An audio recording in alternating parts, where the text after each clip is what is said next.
Hello everyone, welcome to our channel RPSC Dreamer. आशा करता हूँ आप लोग स्वस्थ होंगे और अपनी पढ़ाई को निरंतर जारी रख रहे होंगे। आज के इस लेक्चर में हम मध्यकालीन राजस्थान की प्रशासनिक व्यवस्था को पढ़ेंगे और ये इसका पार्ट 1 होगा, जिसके अंदर हम जागीरदारी जो प्रथा है राजस्थान की, उसके बारे में हम पढ़ेंगे। जो पिछले लेक्चर्स थे हमारे, उसके अंदर हमने जो राजस्थान की मध्यकालीन राजस्थान की जो राजस्व व्यवस्था है उसके बारे में हमने स्टडी किया था। तो आज हम जो है इस प्रशासनिक व्यवस्था वाले टॉपिक, जो कि एक इम्पॉर्टेंट टॉपिक है सभी परीक्षाओं के लिए, उसको हम कवर करने का प्रयास करेंगे। मेरा नाम कुलदीप सिंह है और ये मेरे बारे में एक ब्रीफ इंट्रोडक्शन है जिसे आप देख सकते हैं। तो चलिए शुरू करते हैं। जागीरदारी या फिर जो फ्यूडल सिस्टम है हमारा, वो क्या था। तो प्राचीन काल में जो सातवाहन शासक हुआ करते थे, जो ये सातवाहन रूलर्स थे, इन सातवाहन रूलर्स ने भूमिदान की एक व्यवस्था शुरू करी थी। इस भूमिदान के अंदर जो ब्राह्मण हुआ करते थे या बौद्ध होते थे, उनको ये भूमि का दान दिया जाता था और इनको इस पे राजस्व का अधिकार होता था। यानी कि जो इससे रेवेन्यू कलेक्शन होता था वो ये ले सकते थे, ब्राह्मण हो गए चाहे बौद्ध हो गए, इनके पास ये अधिकार दिया गया। किंतु आगे चल के जो गुप्त काल आता है, गुप्त काल के अंदर आके, जो गुप्ता एरा आता है, गुप्त काल के अंदर आके यहाँ पे क्या होता है, इनको राजस्व के साथ साथ अन्य अधिकार भी दे दिए गए। अन्य अधिकारों में क्या, जैसे कि अब ये अपनी सेना रख सकते थे, ठीक है, या फिर अब ये अपना कानून व्यवस्था स्थापित करने के लिए प्रयास कर सकते थे। तो ये इस प्रकार से जो है इनको अधिकारों में इनके वृद्धि होने लगी।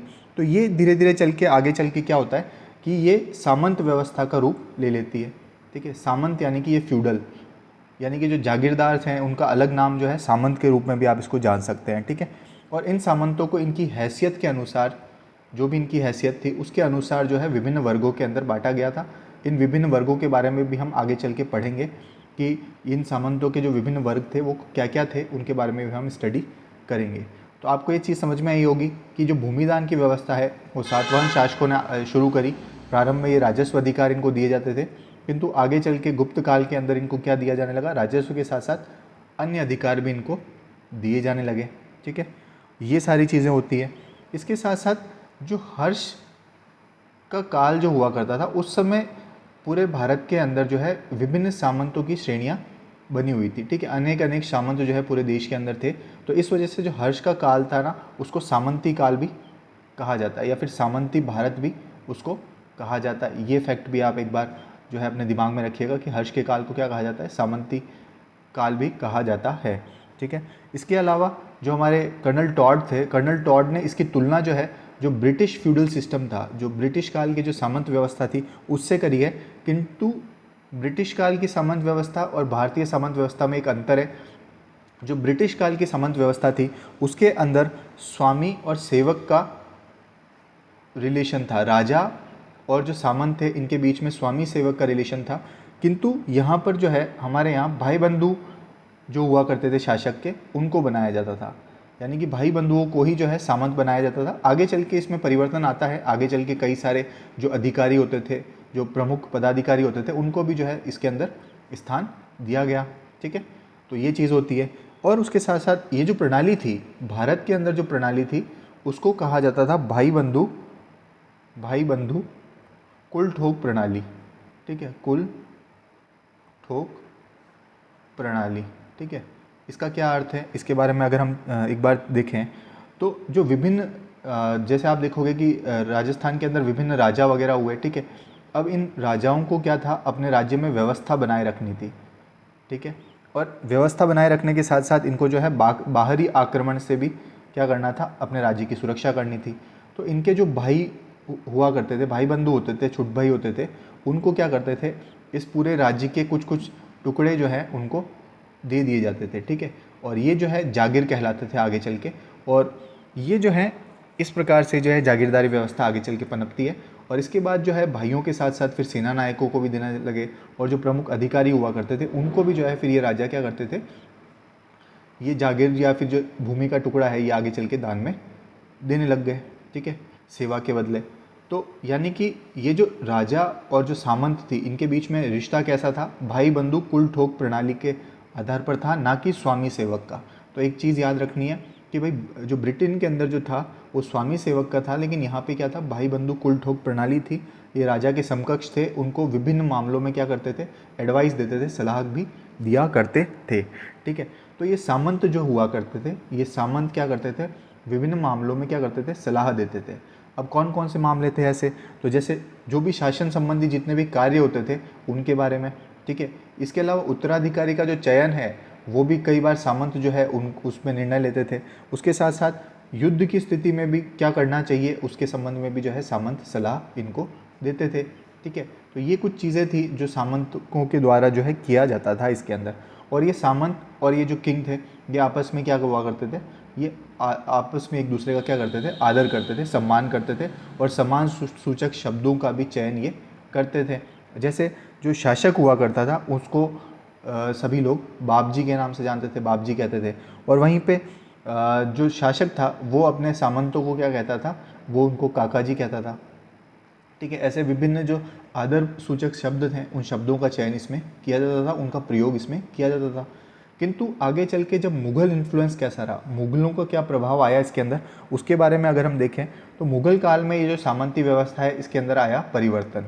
ठीक है, अब ये परिवर्तन क्या था, ये परिवर्तन ऐसा था कि इसके अंदर जो सामंत थे उनके महत्व में कमी आई। उसको भी हम पढ़ेंगे कि भाई इनके महत्व में कमी आती है। ठीक है, ये कमी इसलिए आ जाती है क्योंकि जो शासक हुआ करते थे उनके अब मुग़ल चल के आगे विभिन्न संधियों के माध्यम से क्या बन गए, मुग़ल इनके संरक्षक बन गए। यानी कि मुग़ल संरक्षण इनको जब प्राप्त हुआ तो इनके महत्व में कमी आ गई और इनके रिश्तों में क्या पड़ गई, खटास पड़ गई। सामंत और शासक के रिश्तों में क्या आ गई, खटास आ गई।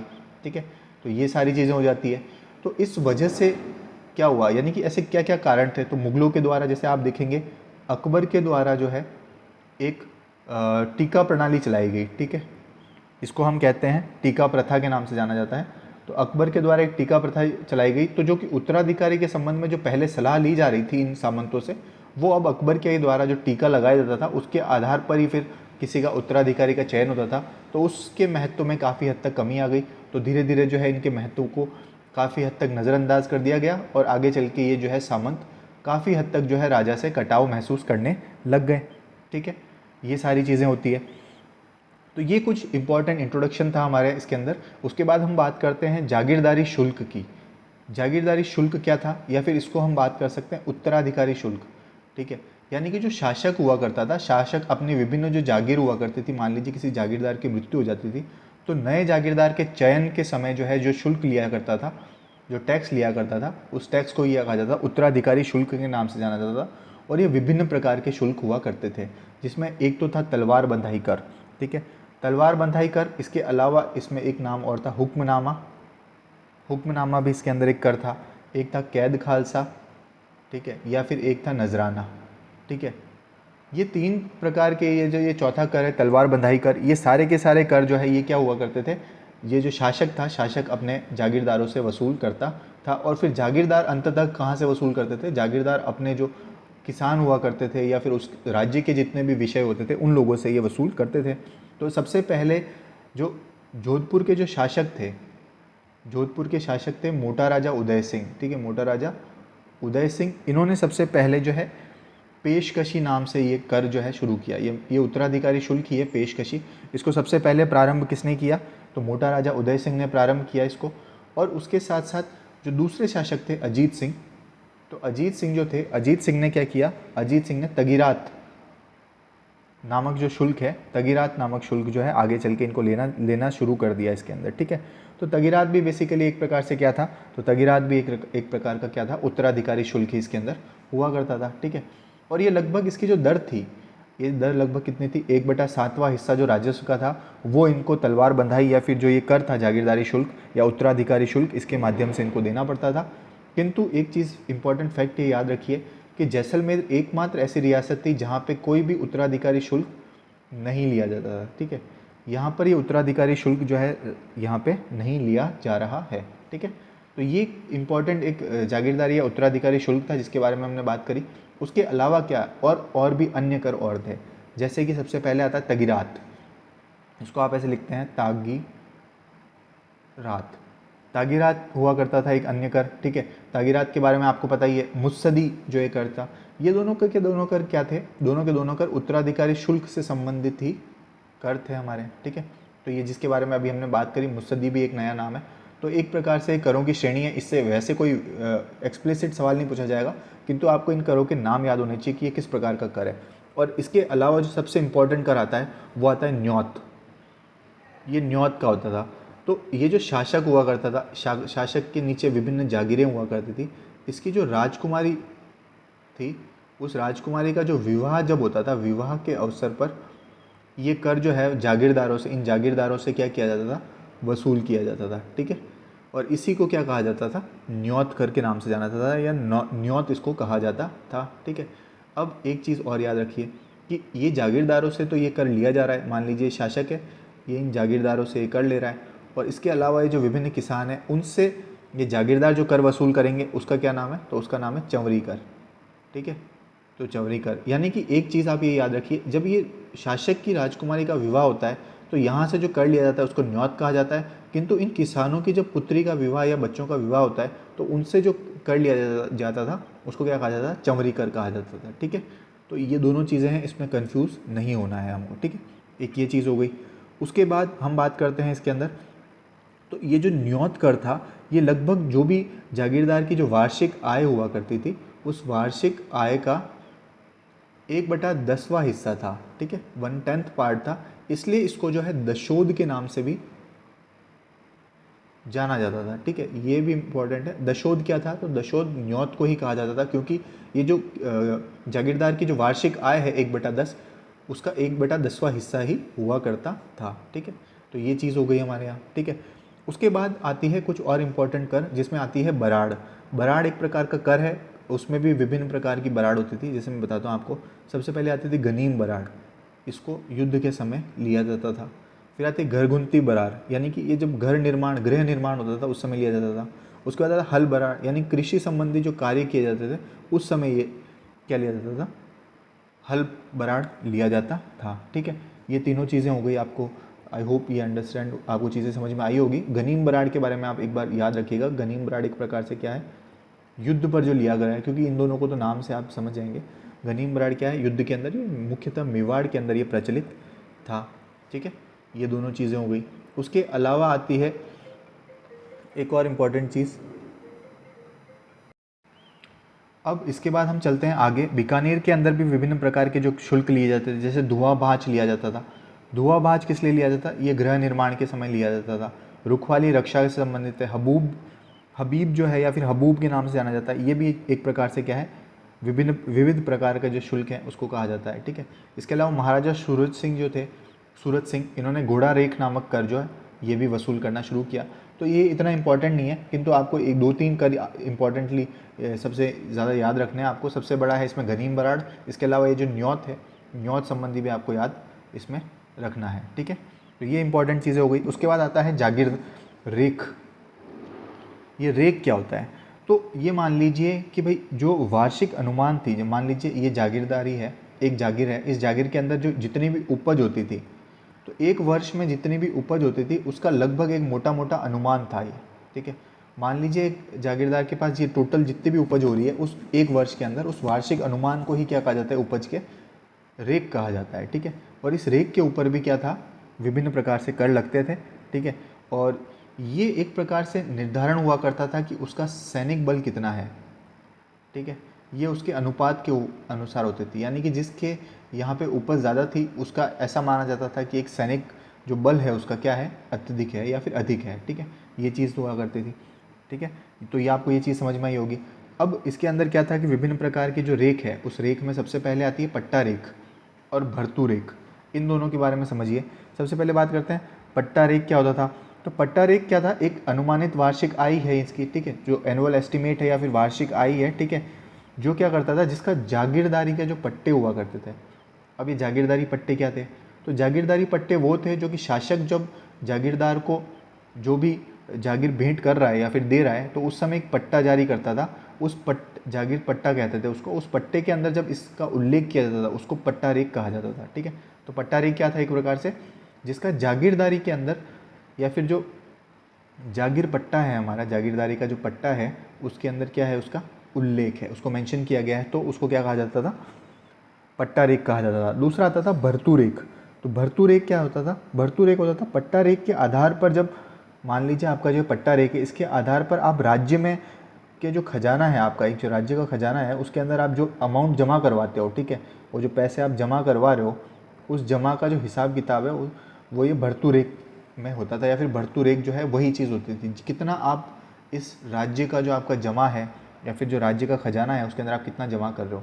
तो आई होप आपको ये दोनों चीज़ें क्लियर हुई होगी। पट्टा रेख तो क्या है, पट्टा रेख तो है कि भाई जागीर के जो पट्टे हैं उसके अंदर जो उल्लेख रहता है उसको कहा जाता है, और भर्तु रेख क्या होता है, जो राज्य के खजाने में आप जमा करवा रहे हो उसको क्या कहा जाता है, भर्तु रेख कहा जाता है, ठीक है। और सूर सिंह जो थे हमारे शासक, तो महाराजा सूर सिंह ने प्रथम शासक थे जिन्होंने गाँव की रेख को भी जो है, जो गाँवों की रेख हुआ करती थी, वही जो अनुमान है गाँवों की रेख को भी क्या किया इन्होंने, जो जागीर के जो पट्टे हुआ करते थे, जागीरी पट्टे थे, उन पट्टों के अंदर इसका क्या किया, उल्लेख किया। तो ये सूर सिंह थे, सूर सिंह ने गांव की रेख को भी क्या किया, जागीरी पट्टों के अंदर उल्लेखित किया।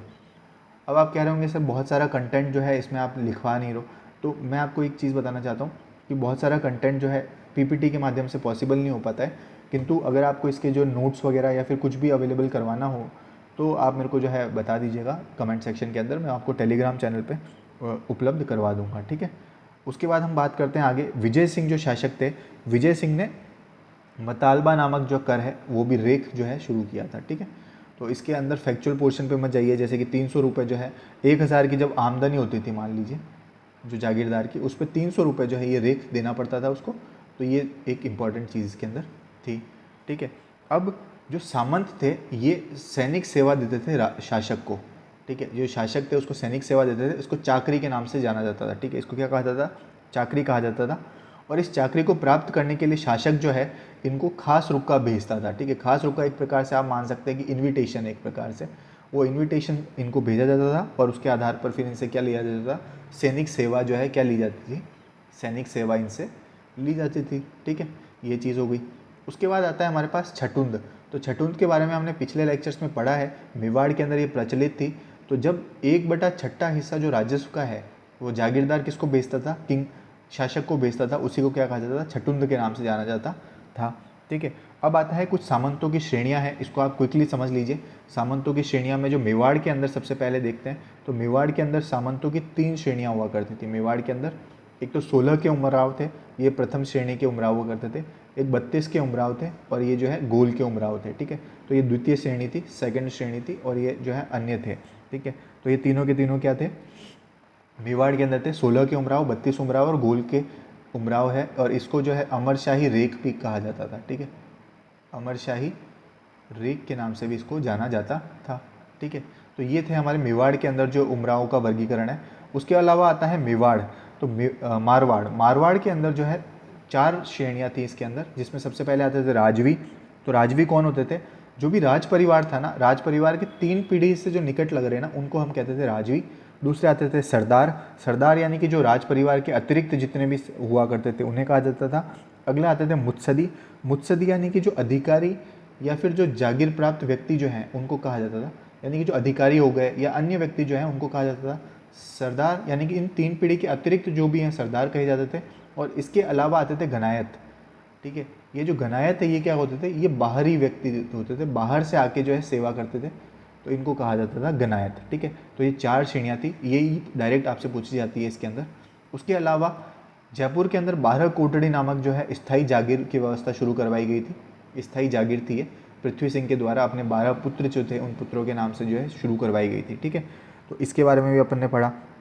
अब जिसमें अब एक छोटा सा एक हल्का सा इसके बारे में आपको आइडिया दे देता हूँ मैं इसके अंदर।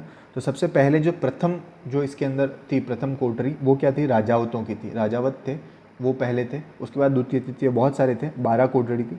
और जो 13th कोठरी है वो किसकी है, गुर्जरों की है, ठीक है। गुर्जरों की क्या है, 13वीं कोठरी किसकी है, गुर्जरों की इसमें अंदर है, ठीक है। उसके बाद हम बात करते हैं कोटा के अंदर 2 कैटेगरीज वगैरह हुआ करती थी, ठीक है। एक तो होते थे देश के जागीरदार, ठीक है, और दूसरे होते थे राजा के जागीरदार, ठीक है। तो देश के जो जागीरदार हैं उनको क्या कहा जाता, जो राजकीय सेवा देते थे, यानी कि जो भी सारे सेवा करते थे उसके आधार पर इनको दिया जाता था। और राजा के जागीरदार जो है राजा के विश्वास पात्र हुआ करते इसके अंदर थे, ठीक है। ये दोनों चीज़ें हो गई। उसके बाद हम बात करते हैं हाड़ौती के अंदर। तो हाड़ौती के अंदर जो है 4 प्रकार का वर्गीकरण है इसके अंदर। हाड़ौती के अंदर एक तो थे देश थी, दूसरे थे हजूर थी, तीसरे थे राजवी और चौथे थे अमीरी उमराव। ठीक है, तो देश थी यानी कि जो देश में रहकर ही सेवा कर रहे हैं। ठीक है, देश में रहकर सेवा कर रहे हैं। दूसरे हजूर थी जो कि दरबार में जो शासक हुआ करता था उसके साथ मुगल सेवा देते थे, तो मुगल सेवा देते थे। राजवी वो होते थे जो कि राजा से निकट संबंधी थे। ठीक है, राजा के निकटती थे। और जो एक थे अमीरी उमराव, तो अमीरी उमराव यानी कि जो अन्य जितने भी जागीरदार थे उनको अन्य अमीरी उमराव के नाम से जाना जाता था। उसके बाद आता है जैसलमेर के अंदर 2 श्रेणियाँ थी, डाबी और जीवनी। अब आप एक चीज़ याद रखिएगा, इन सभी के इसके वर्गीकरण को आपको अच्छे से याद रखना है। ठीक है, यानी कि जैसलमेर में कितनी श्रेणियाँ थी, कौन कौन सी थी, डावी और जीवनी। ठीक है, ये दोनों थी। और ये लगभग इसके जो नाम है हरराज भाटी जो थे उन्होंने ये सामंती व्यवस्था को शुरू किया था। 2 प्रकार से जो सामंत थे, डावी और जीवनी। ठीक है, इसके अलावा भरतपुर के अंदर भी 16 कोटरी नाम से जो है यहाँ पे इनकी श्रेणियाँ थी सामंतों की। ठीक है, अब अगला जो चीज़ आती है हमारे पास वो आती है कि भाई geographical analysis of feudal system, यानी कि अगर हम बात करें कि सामंती व्यवस्था राजस्थान के अंदर किस प्रकार से थी या फिर कितनी सुदृढ़ थी, तो आप एक चीज़ समझिएगा कि नॉर्थ ईस्ट जो ये वाला जो भाग था, इस भाग के अंदर सामंती व्यवस्था क्या थी, कमज़ोर थी। ये कमज़ोरी का कारण 2 कारण थे। एक कि ये दिल्ली से जो निकटता थी इनकी, इस वजह से यहाँ पे मुगली प्रभाव ज़्यादा था। दूसरा, यहाँ पे जो ये जो पश्चिमी राजस्थान था, इस पश्चिमी राजस्थान के अंदर सामंतों की जो संख्या है वो ज़्यादा थी। इसके अलावा केंद्रीकरण, यानी कि जैसे मान लीजिए भरतपुर रियासत जो थी, भरतपुर रियासत में जो बदन सिंह थे शासक, उनके द्वारा केंद्रीकरण अधिक था। ठीक है, यानी कि ज़्यादातर जो सत्ता है जागीरी व्यवस्था से ज़्यादा जो है इन्होंने केंद्रीकरण पर बल दिया अपने सत्ता पे। ठीक है, केंद्रीकरण का क्या अर्थ होता है, केंद्रीकरण का अर्थ ये होता है कि सारी सत्ता की जो ज़्यादातर शक्ति है वो शासक अपने पास रखता है, नीचे जो है उस पावर का डिवोल्यूशन नहीं करता। ठीक है, इसको कहा जाता है केंद्रीकरण। तो ये क्या था, पूर्वी राजस्थान के अंदर ज़्यादा था, पश्चिमी राजस्थान के अंदर कम था। इस वजह से सामंती व्यवस्था पश्चिमी राजस्थान के अंदर अधिक है, यहाँ पर अधिक है, और यहाँ पर क्या है, कम है, कमज़ोर है। ठीक है, ये चीज़ हो गई। अब इसके अलावा जो है सामंतों के क्या क्या विशेषाधिकार थे, तो सामंतों का सबसे पहला जो विशेषाधिकार था वो था ताजिम। ठीक है, इसके बारे में अभी अपन स्टार्ट करेंगे। तो अब हम बात करते हैं मेवाड़ के अंदर जो विभिन्न प्रकार के विशेषाधिकार, प्रिविलेजेस का मतलब होता है विशेषाधिकार, जो विभिन्न प्रकार के विशेषाधिकार दिए जाते थे विभिन्न रियासतों के अंदर सामंतों को, उनके बारे में बात करते हैं। सबसे पहले आता है ताजिम। ताजिम क्या होता है, इसको ऐसे लिखते हैं ताजिम। तो ताजिम सबसे पहले अगर हम बात करें तो मान लीजिए कोई भी ये दरबार है, इस दरबार के अंदर कोई भी जागीरदार जब आता है तो उस समय महाराणा जो है खड़ा होकर जो है उसका अभिवादन, उसका स्वागत करता है। उसी परंपरा को या फिर उसी विशेषाधिकार को क्या कहा जाता है, ताजिम कहा जाता है। ठीक है, तो आई होप आपको ये चीज़ें क्लियर हुई होगी कि ये कौन सा ताजिम का मतलब क्या होता है, जब महाराणा खड़ा होकर जो है स्वागत करता है किसी भी जागीरदार का। दूसरा आता है बाह पसाव। बाह पसाव का मतलब होता है जब कोई महाराणा जो है वो जागीरदार के कंधों पर हाथ रखता है, कंधों पर हाथ रखकर उसका अभिवादन करता है, तो उसको क्या कहा जाता है, बाह पसाव इसको कहा जाता है। तो आई होप ये दोनों चीज़ें आपको क्लियर हुई होगी। तीसरा आता है नेक। क्या होता है नेक, ये चीज़ होती है, मान लीजिए किसी भी प्रकार का जो आर्थिक भेंट जब दी जाती है, ठीक है, किसी प्रकार का गिफ्ट वगैरह दिया जाता है किसी अवसर पर, मांगलिक अवसर हो सकता है, विभिन्न प्रकार के जो अवसर होते हैं उन अवसरों पर जो आर्थिक भेंट या तो जागीरदार शासक को देता है या शासक जागीरदार को देता है, तो इसी को क्या कहा जाता है, नेक के रूप में इसको जाना जाता है। ठीक है, अब इसके अलावा एक चीज़ मैं आपको और बताना चाहता हूँ। तो इसमें 2 तथ्य होते हैं, एक होती है बड़ी ओल। बड़ी ओल क्या होती है, और एक होती है कुंवरों की ओल। ठीक है, ये क्या होती है, कुंवरों की ओल, ये क्या होती है। तो जो बड़ी ओल होती है ना, ये क्या बैठती है, दाईं ओर बैठती है, यानी कि जो जैसे मान लीजिए आपका महाराजा यहाँ बैठा हुआ है दरबार में, तो इस साइड में, इसके राइट साइड में जो बैठती है वो होती है बड़ी ओल, और इनके लेफ्ट साइड में जो बैठते हैं वो होती है कुंवरों की ओल। यानी कि यहाँ पे जो है जितने भी युवराज होते हैं वो लोग बैठते हैं, और बड़ी ओल के अंदर जितने भी जो उमराव हैं, ठीक है, जागीरदार हैं, वो लोग क्या करते हैं, यहाँ पे बैठते हैं। तो इसको बड़ी ओल और कुंवरों की ओल कहा जाता है। ठीक है, तो आई होप आप लोगों को ये चीज़ें क्लियर हुई होगी, ताजिम क्या होती है, ठीक है, और चारों चीज़ों के बारे में आपको हल्की हल्की जानकारी हुई होगी। मारवाड़ के अंदर क्या विशेषाधिकार थे, तो मारवाड़ के अंदर इकहरी और दोहरी, ये 2 विशेषाधिकार थे। मान लीजिए इकहरी का मतलब क्या होता है, आपको इसके नाम से क्लियर हो रहा होगा, 1 और ये 2, इस तरीके से इसको याद कीजिए। मान लीजिए इस दरबार के अंदर जागीरदार जब आता है तो उसके आगमन के समय जब खड़े होकर जब इसका स्वागत अभिनंदन किया जाता है तो इसको इखरी कहा जाता है। किंतु आने के साथ साथ जाने पर भी जब इसको किया जाता है अभिवंदन खड़ा होकर जब शासक के द्वारा, तो इसको दोहरी कहा जाता है। ठीक है, तो ये दोनों आपको क्लियर हो गई होगी, दोनों चीज़ें क्या होती है, इखरी और दोहरी, हल्का सा इसके अंदर अंतर है। उसके बाद आता है हाथ का कुरब। ठीक है, कुरब इसको ऐसे लिखते हैं कुरब। तो हाथ का कुरब क्या होता है, यानी कि मान लीजिए जब कुल मिला के जब क्या होता है, तब महाराजा जो है, कोई शासक जो है हमारा राजा, उस राजा के कोई भी जागीरदार जब आता है उसके घुटनों और उसका जो दामन है, इन दोनों को जब छूता है तो महाराजा जो है उसके अभिवादन में क्या करता है, उसके हाथों, उसके जो हाथ हैं उनको कंधों तक रखता है, यानी कि जागीरदार के कंधों पर हाथ रखकर उन हाथों को अपने सीने तक यानी कि छाती तक लेके जाता है। तो इस पूरी की पूरी प्रक्रिया को क्या कहा जाता है, हाथ का कुरब कहा जाता है। ठीक है, तो ये अब आपको लग रहा होगा क्या ये अजीब सी चीज़ है, किंतु ये उस समय के जो है विशेषाधिकार थे, तो उसके बारे में हम पढ़ रहे हैं। ठीक है, आपको हल्का सा इसका नॉलेज होना चाहिए। ठीक है, उसके बाद आता है सिरे का कुरब। सिरे का कुरब क्या होता है, सिरे का कुरब ये होता है कि मान लीजिए कुछ ऐसे जागीरदार होते हैं, कुछ ऐसे सरदार होते हैं चुने हुए, उनको क्या करते हैं, उनका स्थान जो होता है वो बाकी सरदारों से हल्का सा ऊपर बिठाया जाता है उनको, तो इसी को क्या कहा जाता है, सिरे का कुरब। ये एक विशेषाधिकार, एक विशेष सम्मान जो है किसको दिया जाता है, जागीरदारों को दिया जाता है। कुछ चुनिंदा जागीरदारों को ये सम्मान क्या है, दिया जाता है। ठीक है, अब अगला आता है सिरोपाव क्या होता है। ठीक है, सिरोपाव से प्रश्न पूछा गया है आपसे। ठीक है, सिरोपाव क्या होता है, इसको सिरोपाव को इस प्रकार से लिखते हैं, सिरोपाव क्या होता है। तो सिरोपाव के बारे में अगर हम बात करें तो जो प्रथम श्रेणी के जो शासक होते हैं, प्रथम श्रेणी के जितने भी शासक हुआ करते हैं, जागीरदार होते हैं, ठीक है, उन जागीरदारों को क्या है कि भाई उनको एक प्रकार से रुक, जो हमारे पास आपको बात पता ही होगी, रुक्का खास के बारे में अभी मैंने पिछली बार बताया था, एक प्रकार से इन्विटेशन है, वो जब भेजा जाता है इन पर, कौन भेजता है इसको, शासक भेजता है। ठीक है, किसको भेजता है, प्रथम श्रेणी के जागीरदारों को। तो उसके आगमन के बाद उनको जो भेंट दी जाती है, ठीक है, उनको जो विभिन्न प्रकार की आर्थिक भेंट दी जाती है, उनको विभिन्न प्रकार के जो वस्त्र वगैरह दिए जाते हैं, ठीक है, वस्त्र आभूषण वगैरह दिए जाते हैं, उससे को क्या कहा जाता है, सिरोपाव कहा जाता है उसको। ठीक है, तो आप लोगों को चीज़ें समझ में आ गई होगी। सिरोपाव बेसिकली क्या है, तो जो वस्त्र आभूषण वगैरह भेंट किए जाते हैं उसी को सिरोपाव कहा जाता है। ये अलग अलग प्रकार के होते हैं, हाथी सिरोपाव, पालकी, घोड़ा, कंठी दुपट्टा सिरोपाव, कंठी मोती सिरोपाव। इसमें सर्वोच्च जो सिरोपाव है वो कौन सा है, हाथी सिरोपाव है। इसको आपको याद रखना है, आरएस के अंदर भी सवाल पूछा गया है और विभिन्न एग्जाम्स के अंदर इसको सवाल पूछा गया है आपसे कि सबसे बड़ा जो सिरोपाव है उसका क्या नाम है, तो उसका नाम है हाथी सिरोपाव। ठीक है, तो ये दोनों चीज़ें आपको समझ में आ गई होगी। अब हम बात करते हैं जो हमारे जागीरी व्यवस्था है, जागीरी व्यवस्था के अंदर क्या उसके प्रभाव क्या रहा था। ठीक है, उस प्रभाव के बारे में हम बात करते हैं, इम्पैक्ट क्या था। तो उसका कुछ पॉजिटिव सकारात्मक प्रभाव था, कुछ उसका नकारात्मक प्रभाव था। सकारात्मक कुछ कम प्रभाव थे। सबसे पहली चीज़ आती है डिसेंट्रलाइजेशन ऑफ पावर, यानी कि विकेंद्रीकरण, इसको हिंदी में लिखते हैं विकेंद्रीकरण। अब आप पूछेंगे कि सर विकेंद्रीकरण क्या होता है, तो विकेंद्रीकरण का अर्थ बहुत सिंपल मीनिंग में अंदर ये है कि मान लीजिए शासक है, उसके नीचे विभिन्न जागीरदारी क्षेत्र आते हैं, ठीक है, जागीरदार आते हैं। तो मान लीजिए सत्ता, कुछ सत्ता जो है वो इनको हस्तांतरित जब शासक कर देता है, यानी कि सत्ता का हस्तांतरण जो होता है निचले लेवल पे, उसी को क्या कहा जाता है, विकेंद्रीकरण। यानी कि केंद्रीकरण नहीं है, केंद्रीकरण को क्या कर दिया है, विकेंद्रीकृत कर दिया गया है। ठीक है, सत्ता का निचली और हस्तांतरण जो है उसी को क्या कहा जाता है, डिसेंट्रलाइजेशन ऑफ पावर या फिर विकेंद्रीकरण कहा जाता है। ठीक है, तो ये सत्ता का जब नीचे हस्तांतरण होता है तो मान लीजिए जो नीचे के जो व्यक्ति हैं उन व्यक्तियों को जागीरदार से ही संपर्क करना पड़ेगा। जागीरदार का जो कंट्रोल है यहाँ पे अधिक स्थापित हो पाएगा और वो बेहतर ढंग से जो लोकल समस्याएं हैं वहाँ की उनको क्या कर पाएगा, सुलझा पाएगा। इस वजह से क्या है कि ये इसका एक पॉजिटिव इम्पैक्ट आया। दूसरा, यानी कि स्थानीय समस्याएं क्या हो गई, सॉल्व हो गई।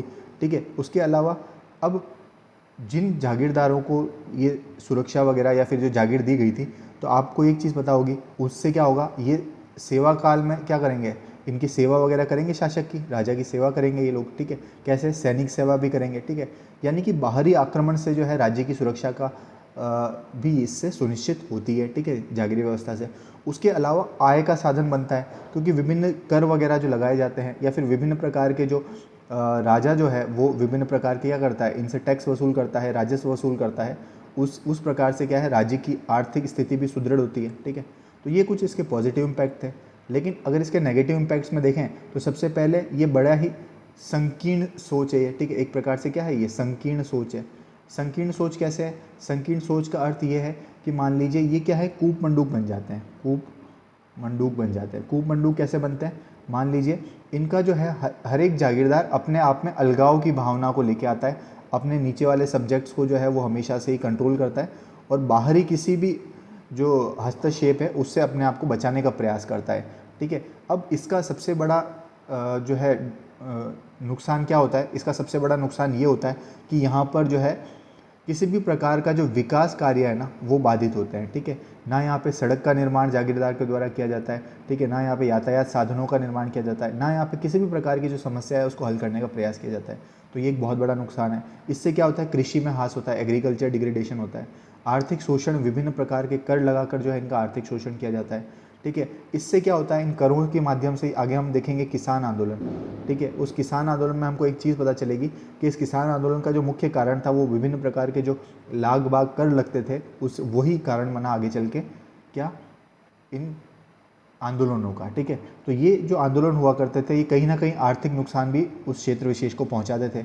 इसके अलावा जो व्यापार और वाणिज्य है यहाँ पर भी बहुत अधिक नुकसान। इसके साथ साथ ये जागीरदार जो है क्योंकि विभिन्न प्रकार की बेगार लाग बाग लेते थे और जो है आसान आय का स्रोत था, इस वजह से ये क्या करते थे? विलासितापूर्ण जीवन रहते थे और आलसमय इनका क्या रहता था? जीवन रहता था। ठीक है, तो ये कुछ प्रमुख चीज़ें थी या फिर प्रमुख जो है नुकसान थे किसके? जागीरदारी व्यवस्था के, और कुछ फ़ायदे जिनके बारे में हमने बात करी। ठीक है, तो आप लोगों को ये जो है जागीरदारी व्यवस्था के संबंध में सारे तथ्यों को समझ में आए होंगे आपको, आई होप। तो एक बार मैं आपको क्विकली रिवाइज करवा देता हूँ। तो सबसे पहले हमने बात करी कि जो भूमिदान से संबंधित व्यवस्था है एक प्रकार से जो सातवाहन शासक लाए थे, बाद में गुप्ता एरा के अंदर इसके अंदर और परिवर्तन हुए। ठीक है, कर्नल टोड ने इसको जो है ब्रिटिश सामंती व्यवस्था से तुलना करी इसकी। ठीक है, राजा और सामंत के बीच में रिश्ता कैसा था? तो राजा भाई बंधु कुल प्रणाली के आधार पर था, यानी कि जो भाई बंधु थे उन्हीं को दिया जाता था इसके अंदर। ठीक है, फिर आगे चल के इसमें अधिकारी वगैरह भी हुए। मुगल परिवार प्रभाव क्या रहा? तो मुगल परिवार प्रभाव ये रहा कि परिवर्तन देखने को मिला। इसमें जो है इनके रिश्तों में खटास आती है, इनके रिश्तों में खटास आने लग जाती है। और जो है फिर जैसे टीका जो प्रथा चलाई गई थी अकबर के द्वारा, इस आधार पर मुगलों ने काफ़ी हद तक इसको प्रभावित किया। ठीक है, उसके बाद हमने बात करी जागीरदारी शुल्क की या उत्तराधिकारी शुल्क की, जिसमें हमने बात करी तलवार बंधाई कर होता है। ठीक है, तलवार बंधाई के कर के साथ साथ हुक्मनामा देखा, नजराना देखा, कैद खालसा देखा, इन सब के बारे में हमने बात करी। और ये लगभग एक साथ 1/7 पार्ट होता है रेवेन्यू का। ठीक है, 1/7वां भाग होता है राजस्व का। जैसलमेर एकमात्र ऐसी रियासत थी जो किसी भी प्रकार का कर यहाँ पे नहीं देती थी। अदर टैक्सेस में हमने बात करी, सबसे इंपॉर्टेंट जो है हमने न्यौत देखा। ठीक है, न्यौत क्या था? जो राजकुमारी के विवाह पर जो है कर लिया जाता था जागीरदारों से, उसको न्यौत कहा जाता था। और ये जो जागीरदार हैं वो इन किसानों के जब बच्चों का विवाह होता था उनसे जो कर लेते थे उसको क्या कहा जाता था? चमरी कर कहा जाता था। ये दोनों चीज़ें हमने देखी। उसके बाद हमने बराड़ की बात करी, एक प्रकार से करी है ये। तो ये युद्ध के समय जो कर लिया जाता था उसको गनीम बराड़ कहा जाता था।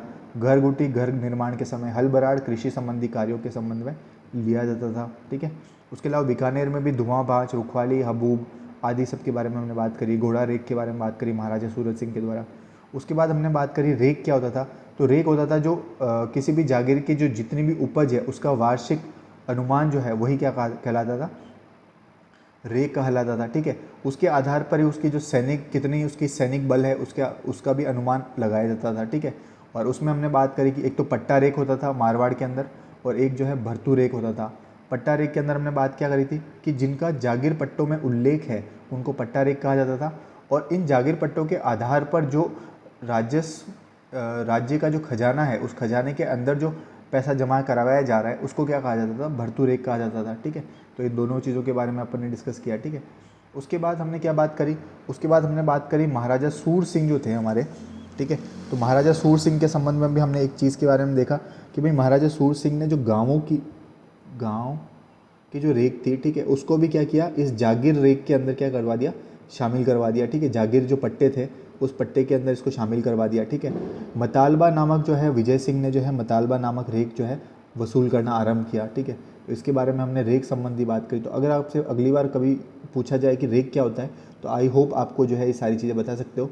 और जो सैनिक सेवा, ये जो सामंत थे ये जो सैनिक सेवा देते थे राजा को, इसको क्या कहा जाता था? चाकरी कहा जाता था। और इस चाकरी को प्राप्त करने के लिए जो शासक जो एक प्रकार का इन्विटेशन निमंत्रण भेजता था उसको क्या कहा जाता था? खास रुक्का कहा जाता था। ठीक है, फिर हमने बात करी छटुंद क्या था? तो छटुंद जो है लगभग राजस्व का 1/6 पार्ट जो है वो जागीरदार किसको भेजता था? शासक को भेजता था, उसी को कहा जाता था। फिर हमने बात करी सामंतों की जो विभिन्न श्रेणियां हैं, उसमें मेवाड़ के अंदर 16 उमराव, 32 उमराव और गोल के उमराव के बारे में बात करी, ठीक है। इसको अमरशाही रेख के नाम से जाना जाता था। मारवाड़ में राजवी, मुत्सदी, गनायत और सरदार के बारे में हमने बात करी, ठीक है। उसके बाद हमने जयपुर के अंदर 12 कोटड़ी की बात करी, जिसमें प्रथम तो राजावतों की है, 13वीं गुजरों की है। फिर कोटा के अंदर भी 2 थे, ठीक है। एक तो कौन सा था कोटा के अंदर, तो पहला वाला जो कोटा के अंदर था उसका क्या नाम था, तो उसका ये नाम था कि भाई देश के जागीरदार थे एक तो, और दूसरे थे हमारे पास दरबार के जागीरदार जो कि राजकीय सेवा करते थे एक तो, और एक जो है राजा के निकट संबंधी हुआ करते थे। फिर हाड़ौती के अंदर भी 4 थे, देशती, हजूरती, राजवी और अमीरी उमराव। इनके बारे में हमने बात करी। देशती यानी कि जो देश में रह के सेवा कर रहे हैं, हजूरती यानी कि जो मुगल दरबार में जा रहे हैं, ठीक है। राजवी यानी कि जो राजा के निकटी हैं, और अमीरी उमराव यानी कि जो अन्य हैं। जैसलमेर में 2 श्रेणी थी, डाबी और जीवनी, जो कि हर्राज भाटी के द्वारा शुरू की गई थी। भरतपुर के अंदर भी 16 कोटड़ी थी, ठीक है। ये सारी चीज़ों के बारे में बात करी। उसके बाद हमने बात करी ज्योग्राफिकल एनालिसिस। तो हमने देखा कि भाई जो हमारा उत्तर पूर्व वाला जो भाग है, ये वाला जो भाग है, इसके अंदर सामंती व्यवस्था क्या थी, कमज़ोर सामंती व्यवस्था थी। इसके कारण क्या थे कि दिल्ली से निकटता, इस वजह से मुगल प्रभाव था। जनसंख्या यहाँ पे जागीरदारों की कम थी, यहाँ पे पश्चिम में अधिक थी, ठीक है। केंद्रीकरण अधिक था, ठीक है, इन पूर्वी राज्यों में। इस वजह से भी यहाँ पे क्या था कि सामंती व्यवस्था कमज़ोर थी। उसके बाद हमने बात करी विशेषाधिकार, जिसमें ताजिम की बात करी, खड़े होकर स्वागत करते हैं। बाह पसाव यानी कंधे पर हाथ रखना। नेग यानी कि आर्थिक भेंट। बड़ी ओल यानी कि जो दाईं ओर है, और कुंवरों की ओल यानी कि बाईं ओर है, ठीक है। उसके बाद हमने बात करी आगे मारवाड़ के अंदर ताजिम 2 प्रकार की थी, इखरी, दोहरी। इखरी का मतलब जब एक आते समय ही सब महाराणा खड़ा होगा या महाराजा खड़ा होगा, जाते समय और आते समय दोनों समय हो तो दोहरी हो जाता है। हाथ का कुरब के बारे में क्या देखा, जब जागीरदार महाराणा के जो घुटनों तक टच करता था, तो उसके आधार पर महाराणा क्या करता था, उसके कंधों को छूकर और अपने छाती पे लगाता था। इसको हाथ का कुरब कहा जाता था। सिरे का कुरब यानी कुछ विशेष जो हमारे जागीरदार थे उनको ऊंचा स्थान था। सिरोपाव यानी कि जो विभिन्न वस्त्राभूषण थे, वस्त्र वगैरह आभूषण थे, उनको सिरोपाव कहा जाता था। जिसमें हाथी, पालकी, घोड़ा, अन्य प्रकार के थे। इसमें हाथी सिरोपाव क्या था, सर्वोच्च सिरोपाव था, ठीक है। फिर सामंती व्यवस्था का प्रभाव क्या पड़ा, तो पॉजिटिव प्रभाव ये पड़ा कि भाई सत्ता का विकेंद्रीकरण हुआ, ठीक है। इस वजह से क्या हुआ कि जो लोकल प्रॉब्लम्स थी उनको अच्छे तरीके से सॉल्व किया जाने लगा, ठीक है। राज्य की सुरक्षा सुनिश्चित हुई और आय का साधन बना, ठीक है। लेकिन नकारात्मक प्रभाव इसके क्या थे, नकारात्मक प्रभाव थे एक संकीर्ण सोच थी, जिस वजह से विकास कार्य बाधक हुए, कृषि का ह्रास हुआ, ठीक है। इकोनॉमिक एक्सप्लॉइटेशन यानी कि आर्थिक शोषण हुआ। ये कारण बना किसका, विद्रोहों का, विभिन्न प्रकार से आंदोलनों का, किसान आंदोलन हो गए, जनजातीय आंदोलन हो गए, इनका। फिर इससे जो है ट्रेड और कॉमर्स जो है, व्यापार वाणिज्य जो है, उसको भी नुकसान हुआ। और जो है इनके जो विलासितापूर्ण जीवन है जागीरदारों के अंदर, ये पनपा, और उस आधार पर क्या हुआ आगे चल के कि इनमें जो है भोग विलासिता बढ़ी, और ये जो है अत्यधिक शोषण आगे चल के करने लगे। तो आई होप आप लोगों को जो ये चैप्टर था हमारा सामंती व्यवस्था या फिर जो जागीरदारी व्यवस्था है राजस्थान के अंदर मध्यकाल में, ये आपको क्लियर हुआ होगा। इसके साथ साथ आपके जो भी डाउट्स वगैरह हैं वो आप मुझे जो है कमेंट सेक्शन में बता सकते हैं, तो मैं आपको उसको सॉल्व करने का प्रयास करूँगा।